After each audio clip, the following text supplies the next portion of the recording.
حضرت ابو سعید خدری رضی اللہ تعالیٰ عنہ فرماتے ہیں، حضور صلی اللہ علیہ وسلم ایک دن مسجد میں تشریف لائے تو اچانک آپ صلی اللہ علیہ وسلم کی نظر ایک انصاری شخص پر پڑی جنہیں ابو امامہ کہا جاتا تھا۔ حضور صلی اللہ علیہ وسلم نے فرمایا، اے ابو امامہ، کیا بات ہے؟ آج تم مسجد میں نماز کے وقت کے علاوہ دوسرے وقت میں بیٹھے ہوئے ہو؟ انہوں نے کہا، یا رسول اللہ، غموں اور قرض نے مجھے گھیر لیا ہے۔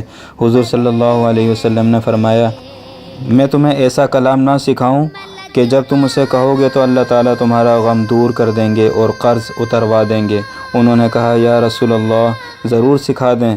حضور نے فرمایا، صبح اور شام یہ دعا پڑھا کرو، اللہم انی اعوذ بک من الہم والحزن واعوذ بک من العجز والکسل